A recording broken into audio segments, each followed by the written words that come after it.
那么从这个角度讲，其实这个越南战争啊，它不仅是一场冷战中的代理人战争，而且如果按照我们79年以后的那个说法，如果涉及到越南和老挝、柬埔寨这两个国家的关系的话，那么越南实际上早就在扮演一个侵略者的角色，是吧？这一点是没有问题的。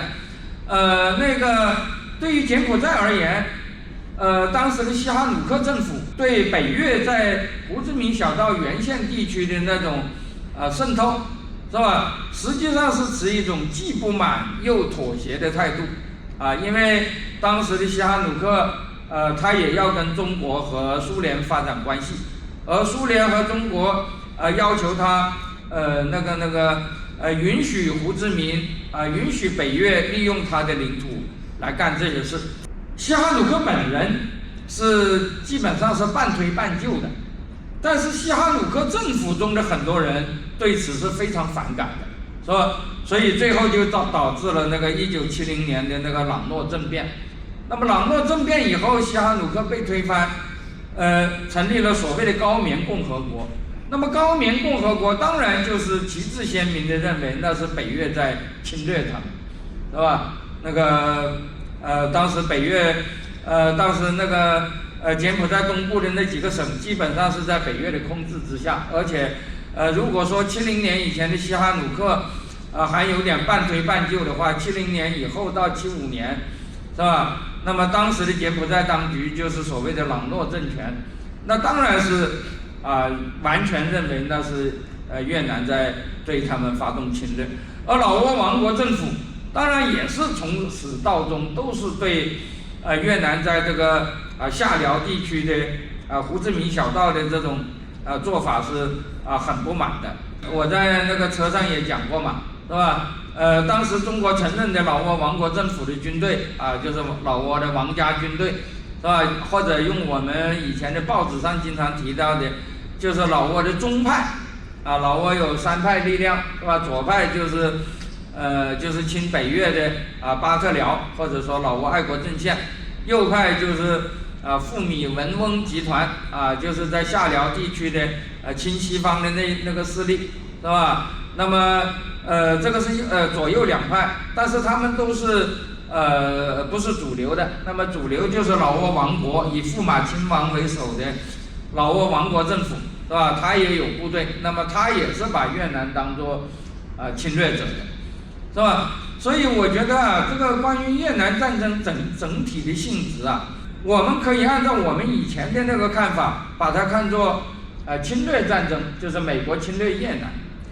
我们也可以按照把它当做一个冷战的代理人战争，是吧？也就是东方集团支持北越打败了受到西方支持的南越，是吧？那么我们当然也可以按照现在有些人的说法，是吧？把越南看作是不是有些人的说法了，就是我们在79年以后的说法，把越南看作是为了建立所谓的印支联邦，是吧？就很早就开始向那个柬埔寨和老挝进行侵略，是吧？但是不管怎么说，美国在这场战争中是彻底失败了，是吧？那么它的彻底失败，我觉得可以从2种方式来理解。假如说美国进行的是一场侵略战争，那么它的失败其实主要就是败于民主和平论，是吧？败于国内的反战势力。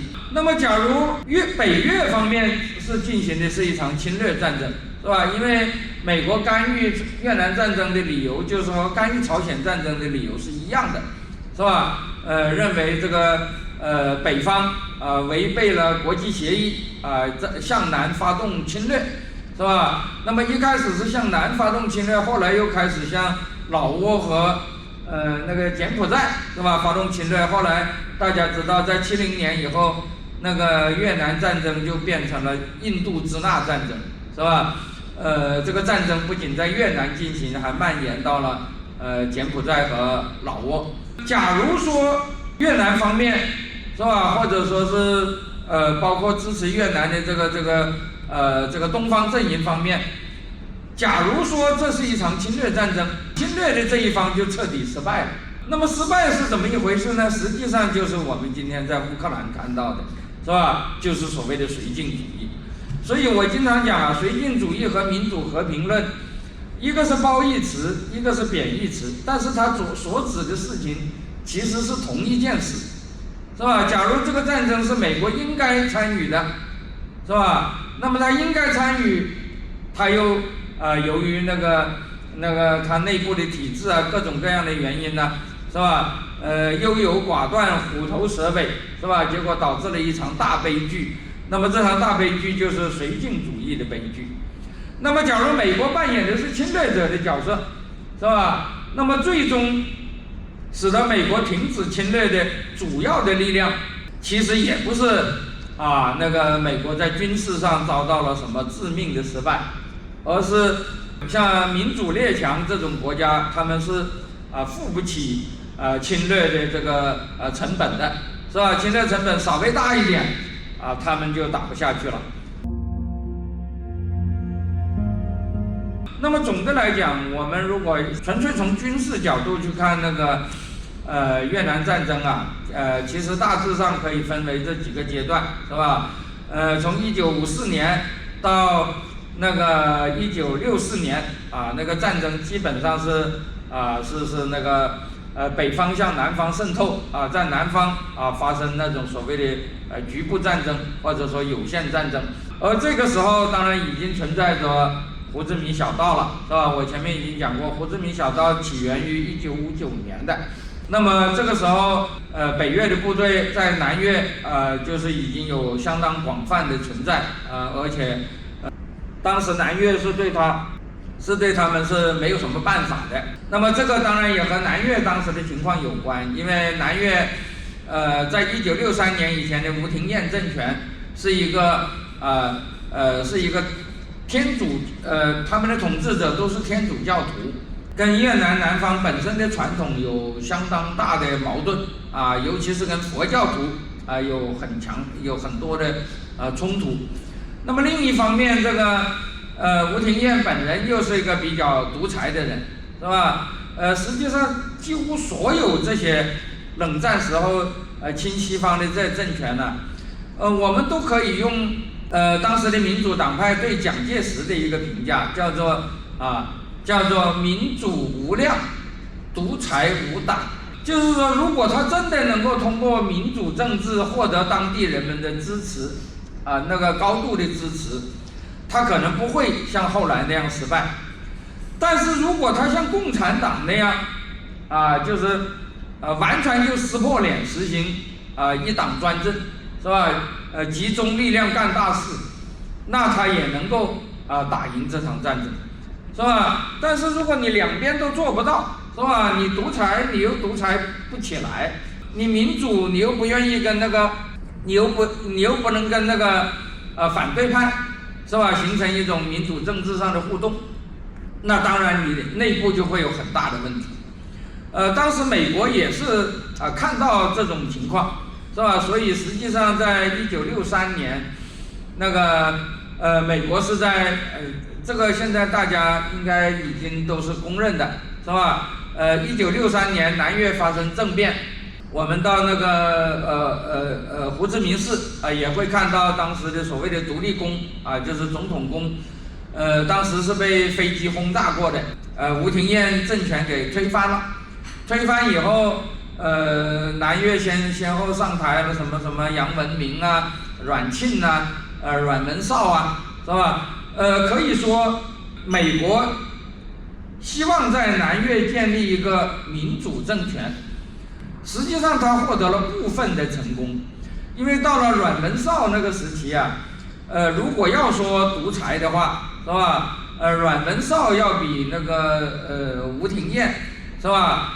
那种宪政的成分要浓得多，是吧？所以我经常讲那个西方他如果做事虎头蛇尾，他如果要抛弃他的朋友，他往往有一个理由，这个理由叫做不完美受害者，是吧？就是我支持这个朋友，但是这个朋友我现在发现他是不值得我支持，是吧？不值得我支持的理由基本上都是两个啊，一个说他不够民主，一个说他不够廉洁，是吧？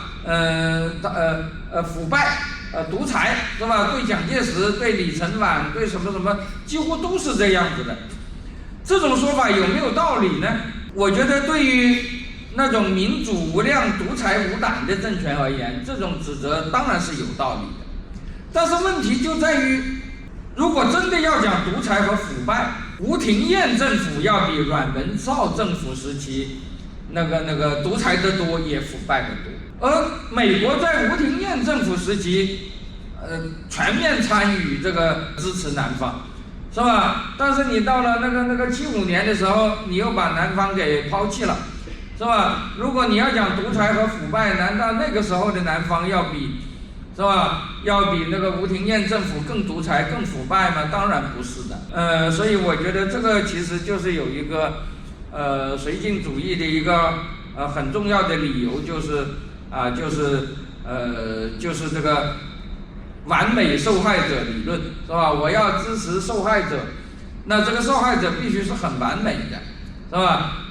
包括现在对乌克兰也有这样的说法，是吧？有些人他们现在想绥靖就又搬出所谓的什么乌克兰可能有什么腐败问题啊这种，但是这种就是撂挑子啊，其实都是他们在军事上付出了一些代价以后，是吧？那么美国一开始在1964年东京湾事件，美国宣布大规模参与这场战争的时候，美国国内的舆论，包括民主政治下的议会表决，其实是压倒性的多数的支持美国参与这场战争的。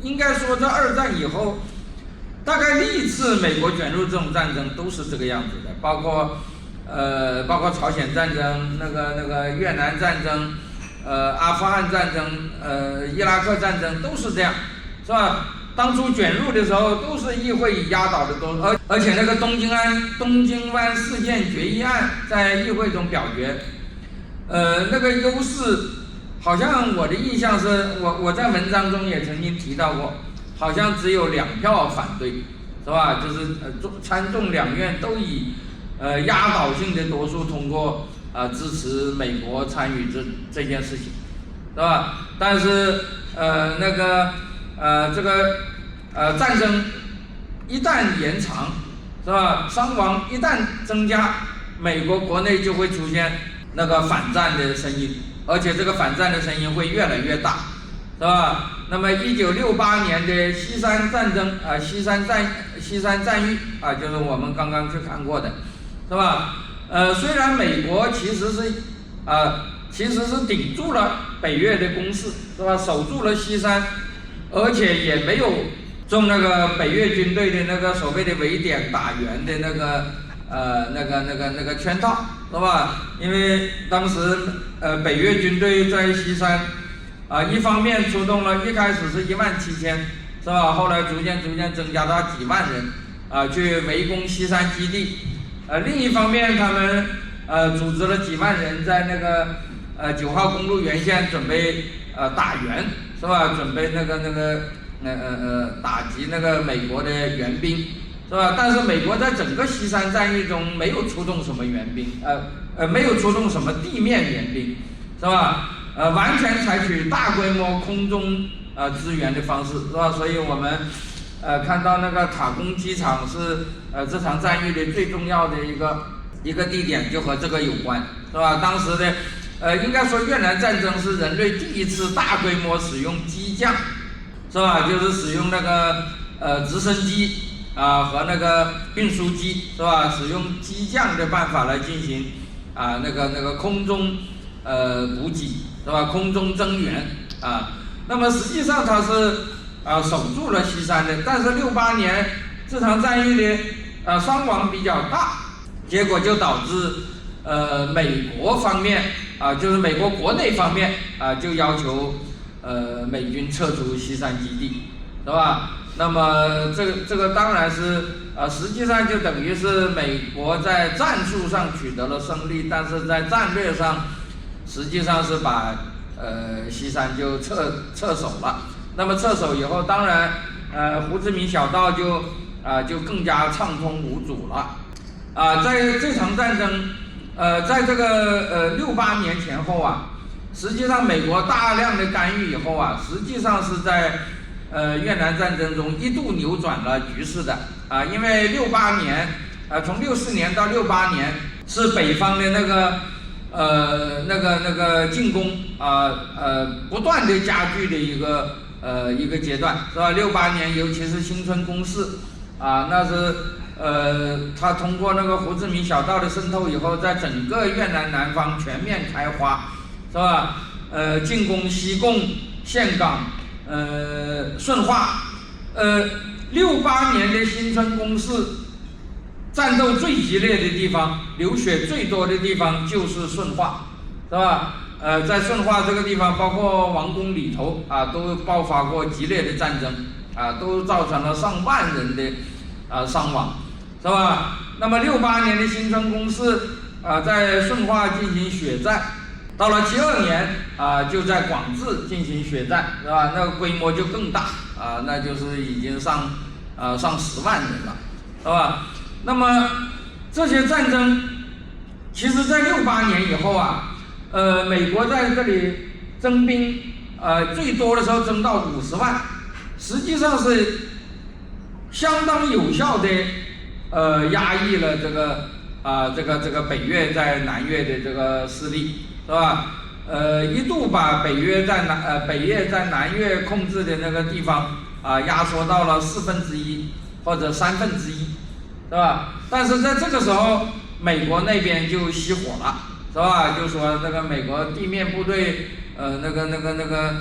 伤亡大不能够继续参与，是吧？所以美国地面部队其实从68年以后就逐渐减少参与。69年那个尼克松上台以后就主张搞所谓的那个战争越南化就是那个由南越人来打仗美国只是提供资源，是吧？那么到了72年以后美军基本上就没有进行过地面作战那么而且那个对南越的那个就是那个军火那种火力方面的资源以及财政资源都逐渐在减少。美国国会收回了对总统的战争授权，是吧？使得美国的总统而且这个在国会表决这个终止授权的这个决议的时候，也是一面倒的那个优势，是吧？我觉得其实挺有意思的，在东京湾事件的时候压倒的优势要求美国参战，是吧？但是到了1972年就又压倒的优势要求美国，尤其是美国总统，是吧？必须停战。所以实际上到了1972年的时候，美军基本上就已经撤出了越南，是吧？美军当时最多的时候有50万人，但是到1972年就已经撤出了40多万人，是吧？那么就是我们今天上午在那个广治看到的那一场血战，是吧？那一场血战一开始是北越方面进攻广治结果从3月一直打到5月经过40-50天的那个流血进攻占领了广治，然后南越方面反攻又反攻了81天，是吧？终于又把越共从广治城里头赶出去了，是吧？但是那个南越军队继续往石汉河以北，是吧？推进就没有成功，是吧？结果一直打到从1972年的3月一直打到1973年的1月，就打出了一个巴黎和平协议，是吧？我们在广治城里头也看到有一个巴黎和平协议的纪念碑。这个巴黎和平协议可以说是一个跟那个拜登政府和塔利班在多哈签订的那个协议其实性质是差不多的，是吧？就是美国撒手不管就是这么一个东西。巴黎和平协议是在1973年1月份签订的。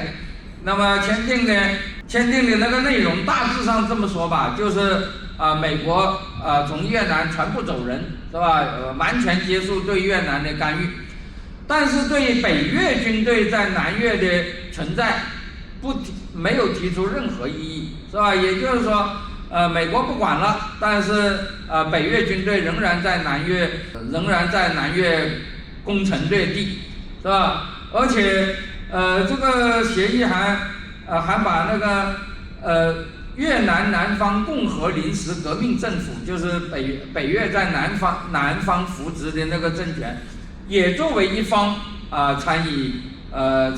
这个原来南越是不同意的，最后当然也同意了，是吧？那个美国在谈判中原来持的立场是双方都撤离那个外部军队都撤离，是吧？那么美国军队撤离，那个北方的北越的军队也应该撤离但是北越是坚决不同意，是吧？那么最后美国也放弃了。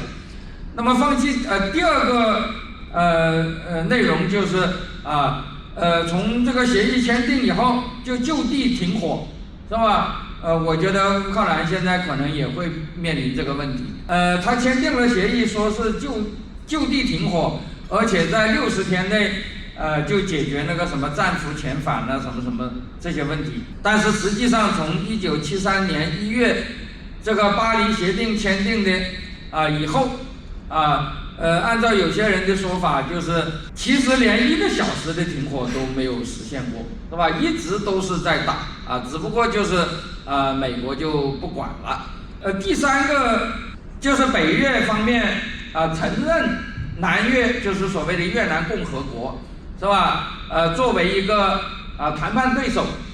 那么南越方面也承认北越扶植的这个所谓的越南南方共和临时革命政府作为谈判对手，在南越通过谈判实现这个所谓的民族和解什么，是吧？但这个事情也从来就没有实现过，是吧？这双方一直都是在打，而且对于这个巴黎协定签订以后呢，越南1天也没有停止过的战火，美国再也没有做任何的干预，是吧？而且他实际上也没有办法干预，因为当时国会已经停止了对总统的授权嘛，是吧？所以等于说就是那个美国撒手不管，是吧？结果后来到了75年，那么美国越南北越依靠胡志明小道，是吧？再次从南到北发动攻势，是吧？南边大家知道，其实那个胡志明小道的南边的终端是柬埔寨的2个地方，我们当年也经常提到这2个地方，一个叫做鹦鹉嘴地区，是吧？大家看看就知道，柬埔寨的领土有一块凸出来的地方，离西贡其实只有几十公里，是吧？还有一块地方叫鱼沟地区，是吧？那块地方也是嵌入南越的领土，离西贡就不远。鱼沟地区和鹦鹉嘴地区都是胡志明小道的终端，北越军队的主力其实可以从那里就一直就可以到西贡的郊区，是吧？这个战争其实是没有办法打的，是吧？那么当时在这个压力之下，是吧？那个当时阮文绍就决定放弃西原地区我们接下来几天会到西原就是那个大乐，是吧？就是西部的高原，那是一块主要是非越族那个少数民族居住的地方，是吧？跟那个长山山脉也是直接相连的但是当时阮文绍说我放弃西原，但是沿海的几个点我还是要守的，是吧？顺化、岘港、归仁、金兰湾，是吧？这几个地方还是要守的。但是你放弃了西原，是吧？这个越共的军队其实就离海岸已经很近了啊，远海的那一条线你是根本守不住的，是吧？但是他又在那里布置了10几万的军队，所以后来那个顺化和那个岘港，是吧，就被包围了。包围以后，这10几万军队，就基本上就投降了。那么当时那个指挥这支军队的呀，就是在我们今天上午看到的广治战场上，把那个打了80几天，把北越的军队赶出广治的那个吴光长，是吧？那么吴光长当时后来在1975年，在那个顺化和岘港，是吧？他一开始也是说要坚守啊，后来就发现实际上是在崩溃了。崩溃以后，他就扔掉部队其实当时非常狼狈，他从岘港是游泳游到海边的一艘军舰上，然后坐着军舰回到西贡，是吧？然后10几万军队就投降了。投降以后，当然越共就那个北越军队就那个势如破竹啊，然后到了4月30号就把南越政权给彻底推翻了。